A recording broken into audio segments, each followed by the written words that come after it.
kita akan ulang kaji perkara-perkara yang kita sudah belajar dari dahulu. Seperti mana yang kita tahu, peperiksaan semester kedua tidak lama lagi. Sepun tidak akan lagi bagi banyak yang baru, ataupun kalau ada pun tidak lagi banyak yang susah, right? Tetapi kita akan fokus kebanyakan pada ulang kaji dan mengingati apa-apa yang kita belajar pada masa-masa lalu. And so pada pagi ini kita akan tekankan sambungan daripada pelajaran lalu. So pelajaran lalu ialah elemen asas muzik clef treble, di mana kita belajar tentang clef treble dan bagaimana dia menunjukkan not-not pada staff.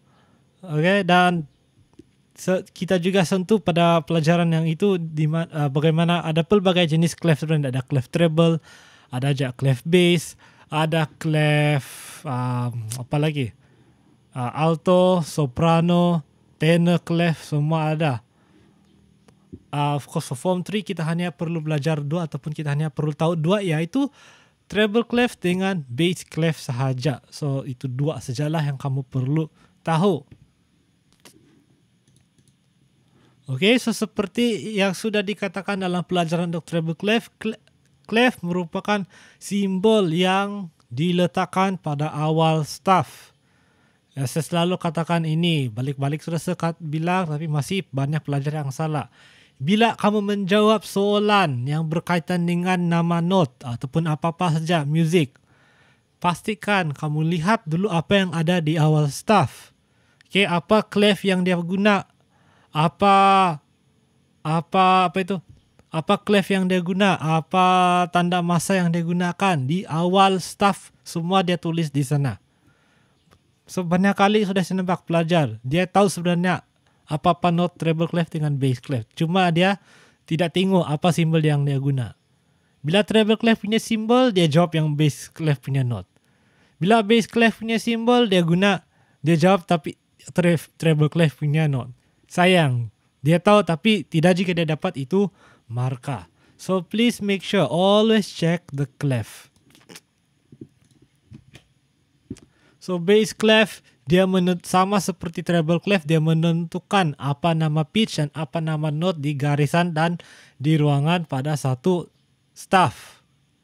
Nah, beza bass clef dengan treble clef ialah bass clef selalunya digunakan untuk alat-alat muzik yang boleh menghasilkan pitch yang rendah. So rata-rata note-note yang dimainkan pada bass clef akan berbunyi lebih rendah berbanding note-note yang dimainkan pada treble clef.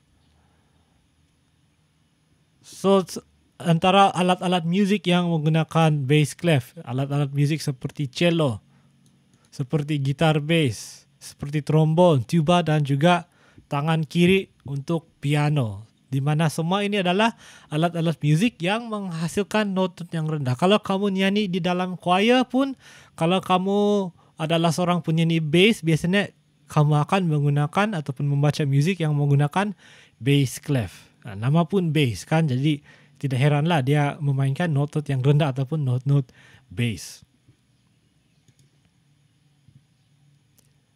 So there it is. Those are all the notes of the bass clef.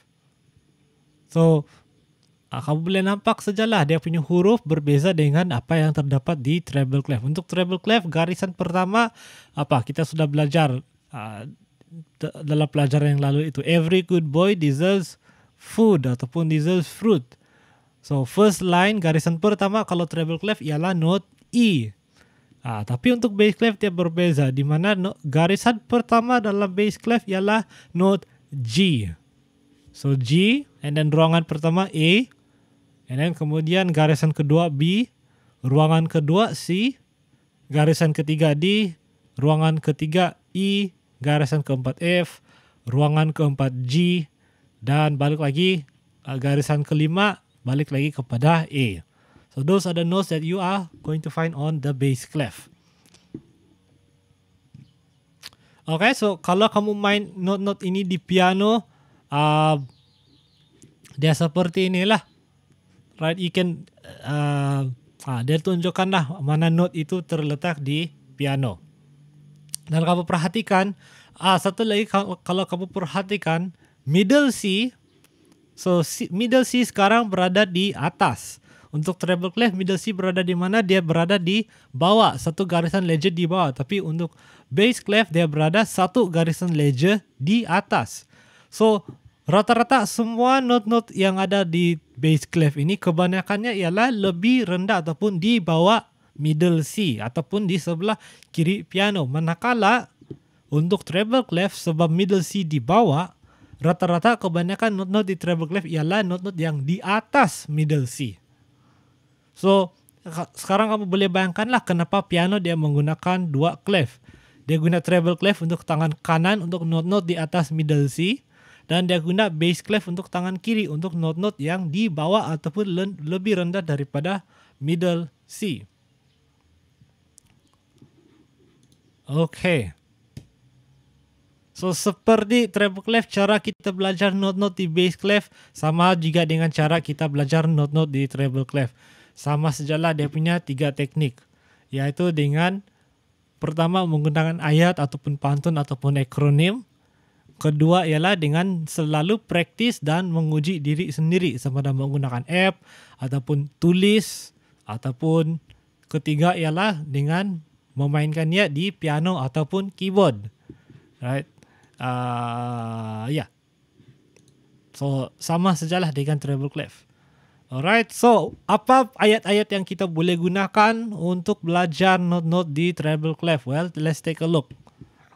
Okay, note di garisan. So, dulu untuk treble clef, kalau note di garisan kita menggunakan ayat E, G, B, D, F. Every good boy deserves fruit. Ataupun every good boy does fine.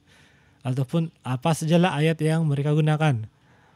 Nah, biasanya every good boy deserves fruit untuk bass clef sebab note yang pertama pada garisan pertama ialah G, so we have to start with that. So here's an example. So dalam contoh yang diberikan di sini dia menggunakan ayat seperti ini, G, B, D, F, A. So dia jadi good boys do fine always. Alright. Ada guru piano saya pernah dengar dia guna ayat seperti ini, good boys deserve fruit always or deserve food always. Ada orang yang lebih suka itu sebab dia hampir sama dengan yang treble clef punya. So kalau treble clef dia bilang every good boy deserves food, and then di bass clef dia guna ayat yang hampir sama, good boys deserve food always. Dia hanya tambah itu always sejak di hujung. So mana-mana sajalah ayat yang kamu suka supaya kamu mudah untuk ingat not-not di garisan.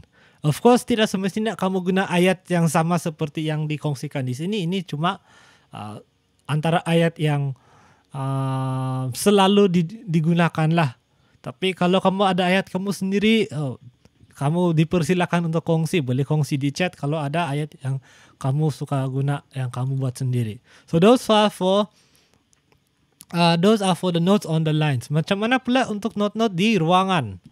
So untuk note-note dalam ruangan pula, so untuk treble clef sangat senang sebab kita ada apa? F, A, C, E. So itu secara otomatis dia membentuk satu perkataan, face. So sangat mudah untuk kita mengingati nama-nama note di dalam staff. Malang sekali untuk nama-nama not dalam ruangan A, C, E, G dia tidak membentuk apa-apa perkataan yang ada makna. So kita kena menciptakan ayat lah. Dan ayat ini ayat hampir semua guru piano saya nampak menggunakan ayat yang sama.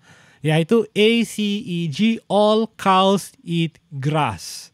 Ya, semua sapi makan rumput. So all cows eat grass, A, C, E, and G. I think ayat ini saya tidak tahu kenapa untuk ayat yang lain kadang-kadang ada variasi dengan ayat yang lain, tapi ayat ini hampir tidak pernah saya jumpa variasi untuk ayat ini. It's always going to be all cows eat grass. Of course kalau kamu mau buat variasi kamu sendiri bagi ayat ini dipersilakan. It's very easy to do so. So these are the two things lah. Kamu ingat saja dua ayat ini. G, B, D, F, A, good boys do fine always untuk not-not di garisan. And All ACEG, all cows eat grass, untuk note-note di ruangan. Asal kamu boleh hafal 2 ayat ini, kamu boleh hafal sudah nama-nama note di bass clef. And the other one yang kamu kena ingat ialah inilah nama note kedudukan middle C. So untuk bass clef dia berbeza di mana middle C sekarang berada di atas, bukan di bawah. Bukan seperti treble clef di mana middle C berada di bawah.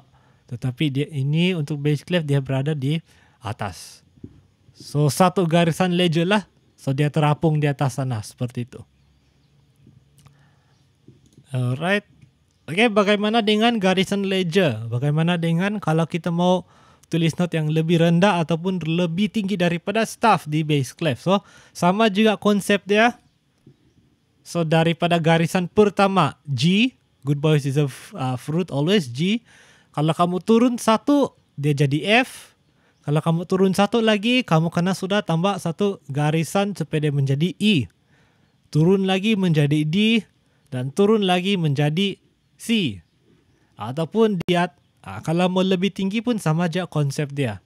Okay, so garisan kelima, good boys deserve food always, A. Naik satu menjadi B. Naik lagi satu, kena tambah garisan untuk menjadi C. Naik lagi di atas garisan menjadi D. Dan tambah lagi satu garisan menjadi E. So garisan ledger dia punya idea pun lebih kurang sama sejalah dengan lebih kurang sama sejalah dengan idea untuk treble clef. Okay, and finally, how do we draw the bass clef? So bass clef dalam pendapat saya jauh lebih mudah untuk lukis berbanding treble clef. Treble clef I think it's a little bit longer to draw. Lama sikit mau belajar berbanding bass clef. Yang masa sebegitu yang treble clef punya ada 2 cara untuk lukis treble clef. Tapi untuk bass clef satu saja cara. So meaning to say dia memang sangat mudah lah. So untuk melukis bass clef bagaimana cara? Step 1 kamu mula daripada garisan keempat. So mula dari garisan keempat, buat satu semicircle, naik sehingga sentuh garisan kelima. Kemudian teruskan semicircle sehingga kembali ke garisan kedua. Dari sana kamu teruskan saja sampai kamu limpas garisan kedua. Right? So start from there, start dari garisan keempat, naik ke garisan kelima, turun sampai limpas garisan kedua. And then step 3, kamu tambah satu bulatan besar.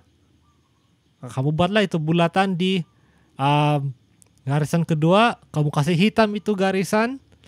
And then step 5, kamu tambah 2 bulatan kecil di ruangan keempat dan ruangan ketiga dan ruangan keempat. Dan pastikan kedua-dua titik ini kamu kasih hitam. So if you look at it, it's a lot simple lah. Jauh lebih mudah berbanding treble clef. Treble clef banyak yang kamu kena cek. Kamu kena cek mana dia punya tempat yang pastikan semua dia punya tempat bersilang itu betul. Tapi untuk bass clef yang paling penting ialah kamu mula daripada garisan kedua ini, garisan keempat ini, itu bulatan besar di garisan keempat mesti di garisan yang betul, sama ini 2 garisan kecil mesti dalam ruangan 3 dan 4, yaitu ruangan yang betul. Once itu betul, yang lain-lain itu sudah sangat senanglah untuk kamu lakukan. Okay, so habis sudah slide untuk pagi ini. So ada apa-apa soalan dari siapa-siapa?